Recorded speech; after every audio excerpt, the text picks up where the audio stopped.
मुत्तहिदा अरब इमारात वो मुल्क है जो 2015 तक पाकिस्तान के खातिर भारत से ज्यादा करीबी ताल्लुकात इस तरह के खुल के नहीं कर रहा था। तो यूएई है वो एग्जिट कर गया है पाकिस्तान के एयरपोर्ट के अंदर से कुछ प्राइवेटाइजेशन हो रही थी और UAE is no more part of that. अब यूएई कहता है जी हम इसमें इंटरेस्टेड नहीं है। You are no more having that kind of friendly ties जितने इंडिया और यूएई के हैं। अरब हल्का में ये हो गया ना कि भाई इंडिया बड़ी मार्केट है और बड़ी ग्रोइंग सुपर पावर है और कल इसको सुपर पावर बनना है, तो हम इंडिया के साथ उस तरह का ताल्लुक तो नहीं रख सकते। सही। हम यानी हमारे तो मुल्क ही तबाह करना चाहते हैं। तो हम सिक्किम और भूटान और बांग्लादेश तो नहीं बन सकते। हमने इतनी बड़ी आर्मी बनाई। यूएई की यही कोशिश है कि अगर क्योंकि सऊदी अरेबिया के साथ मसला है और सऊदी अरेबिया पाकिस्तान के साथ आ गया है, तो इनका ख्याल था कि अब मैं इंडिया के पास जाऊं, तो ये भागे गए इंडिया के पास। अच्छा, वहाँ इनकी दाल नहीं गली, ये मैं आपको बता दूं। इंडिया की पूरी कोशिश है कि जो पाकिस्तान के रिवायती हलीफ हैं गल्फ में और मिडल ईस्ट में, पाकिस्तान को उनसे अलग किया जाए। तो ये हुआ इसलिए है, यमन का जब मसला हुआ तो पाकिस्तान ने मेरी नज़र में मिस हैंडल किया। लेकिन अफसोस की बात यह है कि हमारे यहाँ इंडियंस जो है वो कोशिश कर रहे हैं इसको इस्तेमाल करने की, कि जैसे ये यूएई को उन्होंने पाकिस्तान के खिलाफ कर लिया है। मैं कहता हूं कि उस तरफ बहुत सारे इंटरेस्ट और बहुत सारे प्रेजुडिसेस और बहुत सारे मुझे डेंजरस थॉट्स इन्वॉल्व। दोस्तों नमस्कार। 2 दिन पहले जब यूएई के प्रेसिडेंट भारत आए थे केवल 2 घंटे के लिए, जिसमें 4 बड़े एग्रीमेंट साइन हुए, जिसे देख पूरी दुनिया हिल गई थी। और उसका असर अब देखने को मिल रहा है क्योंकि यूएई अब पाकिस्तान से दूर जा रहा है और अपना सारा निवेश जो पाकिस्तान में कर रखा है वो खत्म कर रहा है, क्योंकि पाकिस्तान खुल के सऊदी के साथ खड़ा हो गया है। और जो 4 डील हमने यूएई से की थी उसमें सबसे बड़ी डील थी डिफेंस की, क्योंकि यूएई और सऊदी के बीच में कुछ ठीक नहीं चल रहा है इस समय। और सऊदी ने यूएई के 2 जहाज उड़ा दिए थे यमन में, क्योंकि उनको लगता है कि यूएई सपोर्ट कर रहा है जो रेबल ग्रुप है यमन में। और जब से ये कांड हुआ है तब से यूएई बहुत परेशान है, क्योंकि अमेरिका ने कुछ नहीं किया, यूएई को उसके हाल पर अकेला छोड़ दिया। तो इनको समझ में आ गया कि हमें कोई ऐसा पार्टनर चाहिए जो हमारी हर मुसीबत में हेल्प करे, वो भी बिना किसी स्वार्थ के। तो हमसे बेटर और कौन हो सकता है। तो इसलिए वो भारत आए भागे भागे इमरजेंसी मीटिंग के लिए। और सबसे खास बात यह कि जब मोदी और मोहम्मद बिन जायद मीटिंग कर रहे थे तो उस रूम में उन दोनों के अलावा कोई था ही नहीं। और ऐसे पहली बार हुआ है कि 2 बड़े लीडर्स अकेले बैठ के मीटिंग कर रहे हो। मतलब आप समझ सकते हो कि क्या बात होगी जो मोहम्मद बिन जायद अकेले में करना चाहते थे। और एक्सपर्ट तो ये कह रहे हैं कि ये न्यूक्लियर डील से कुछ लीक हो सकता है, क्योंकि सऊदी ने पाकिस्तान से डिफेंस डील कर ली है और पाकिस्तान के पास न्यूक्लियर है। और इसमें यूएई है वो एग्जिट कर गया है पाकिस्तान के एयरपोर्ट के अंदर से कुछ प्राइवेटाइजेशन हो रही थी और UAE is no more part of that. This is significant. Why? Because recently अगर आपको पता हो कि यूएई की जो लीडरशिप है उसने विजिट किया है इंडिया का, one thing. And the second most important thing is, जिस चीज़ को समझना चाहिए कि इस वक्त पाकिस्तान के जो फॉरेन मिनिस्टर है वो इस वक्त अबू धाबी पहुंचे हुए हैं। क्यों?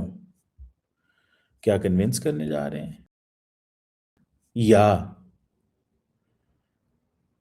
ये कहने गए हैं कि जनाब यहां से बाहर ना निकले। अब यूएई कहता है जी हम इसमें इंटरेस्टेड नहीं है। अच्छा, अब बहुत सारी बातें ऐसे भी हो रही हैं पाकिस्तान के अंदर। आपने यूएई को एयरपोर्ट दे दिया and you are no more, you know, having that kind of friendly ties जितने इंडिया और यूएई के हैं। सिट साहब, जिस तरह से मोहम्मद बिन जायद जो यूएई के प्रेसिडेंट हैं, उनका विजिट पाकिस्तान का बड़ी दिलचस्पी के साथ देखा गया और उसमें बहुत से सवाल भी उठे। इसी तरह उनका जो इंडिया का विजिट है उस पर भी बहुत से सवाल उठे और ये कहा गया कि ये काउंटर करने के लिए है एक पैक्ट को जो पहले खित्ते में हुआ। आप भी ऐसे ही समझते हैं? जी, यूएई की यही कोशिश है कि अगर क्योंकि सऊदी अरेबिया के साथ मसला है और सऊदी अरेबिया पाकिस्तान के साथ आ गया है, तो इनका ख्याल था कि अब मैं इंडिया के पास जाऊं, तो ये भागे गए इंडिया के पास। अच्छा, वहाँ इनकी दाल नहीं गली, ये मैं आपको बता दूं। इन्होंने, इंडिया नहीं चाहता कि उसके सऊदी अरेबिया के साथ ताल्लुकात ख़राब हों। उनकी बहुत सारे वेस्टेड इंटरेस्ट हैं सऊदी अरेबिया के साथ भी। और इंडिया की जो पॉलिसी है वो किसी के साथ इस तरीके से खड़ा नहीं होता। वो कहता है कि मैं खुद इंडिपेंडेंट हूँ, I am not going to be part of a small block. आप लोगों ने आना है तो एक ब्लॉक बन के मेरे साथ आए, मगर मैं नहीं आपके साथ जाना। अच्छा, दैट्स अ डिफरेंस। तो इसलिए ये गया वहाँ इसकी इज्जत रखने के लिए उन्होंने ये कह दिया कि हाँ जी एक इंटेंट है हमारी, इस चीज़ को एक्सप्लोर करेंगे, तजारत और बढ़ाएंगे, और डिफेंस जो है उसके ऊपर इंटेंट है। इंटेंट का मतलब है कि इरादे हैं, मगर अभी हुआ कुछ नहीं। और मैं अंदर की बात आपको बता रहा हूँ, इंडिया कभी भी इनके साथ कोई डिफेंस एग्रीमेंट नहीं करेगा जो कि सब्सटेंटिव हो। मतलब है ऊपर से बातें हो सकती हैं कि जी हो गया पर अंदर कुछ नहीं होना। उसकी वजह ये है कि इंडिया इनकी क्या हेल्प कर सकता है। ये अब इसमें कोई शक नहीं है कि इंडिया और इजराइल और ये एक ही सफ़े पे हैं ऑन मैनी इश्यूज, मगर इंडिया मिडिल ईस्ट के अंदर साइड्स नहीं लेगा। उसके बहुत स्ट्रॉन्ग वेस्टर्न इंटरेस्ट हैं इन ऑल दीज कंट्रीज।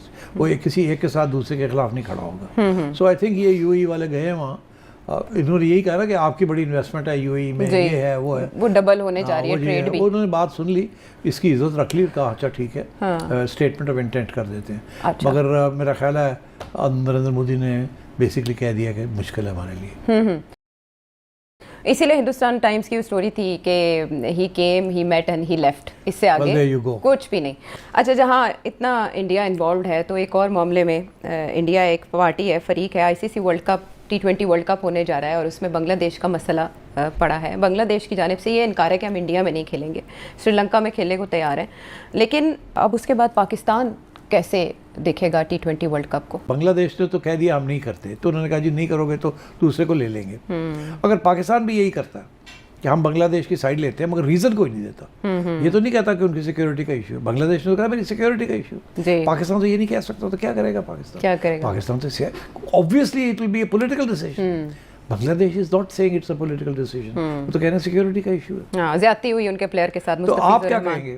तो इसलिए अगर आपने ये पोजीशन ली कि हम नहीं खेलते जी, तो फिर यही होगा, एक तो खैर आपको भी बाहर हो जाएंगे, मगर ये है कि अगर आपकी team is not a good team तो फिर अगले टूर्नामेंट्स में they will demand compensation, because देखिए उन्होंने ब्रॉडकास्ट राइट्स की हुई हैं जी। अगर आप पुल आउट कर देते हैं विदाउट अ गुड रीजन तो पेनल्टीज भी पड़ेंगी आपको, वो छोड़ेंगे, आपके रेवेन्यू आपको नहीं मिलेगी, आपको पेनल्टीज पड़ेगी आपको। तो I think they have to look at this very carefully. तो आईसीसी के इस मौकफ में आप कितने % इंडिया का समझते हैं? नहीं, वो तो 100%। ICC is Indian cricket council, बहुत से लोग ये कहते हैं कि वो इंटरनेशनल क्रिकेट काउंसिल नहीं है। वो तो कोई नई बात नहीं है, सबको पता है कि इंडिया जो है वो चलाता है और इंडिया के बगैर आईसीसी इस वक्त कुछ भी नहीं है।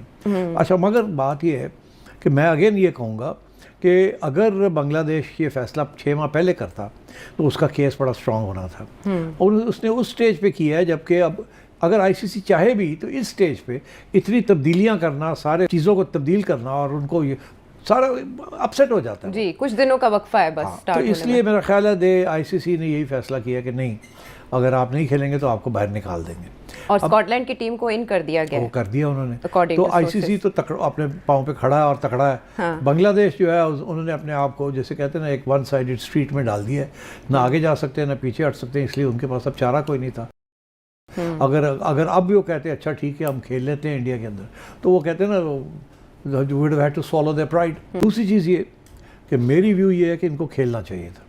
जब आईसीसी ने कहा ना कि नहीं, बांग्लादेश ने कोशिश की, आईसीसी ने कहा नहीं, खेलना चाहिए तो खेलो, नहीं खेलना तो ना खेलो, तो इनको चाहिए तो ठीक है, in the interest of the ICC हम खेलते हैं। तो आपके ख्याल में इस तरह के मामलात के बाद ऐसे टूर्नामेंट्स का, ऐसे इवेंट्स का क्या स्टेटस रह जाएगा? जब इतनी, देखिए मैं पहले भी कह चुका हूँ, मैं फिर कह रहा हूँ, अगर तो आपकी टीम और बांग्लादेश की टीम नंबर 6, नंबर 7, नंबर 8 पे है तो उनकी हैसियत नहीं है। हैसियत उन टीमों की है जो टॉप पे है, क्योंकि वो सारी रेवेन्यू उनके लिए लोग देखने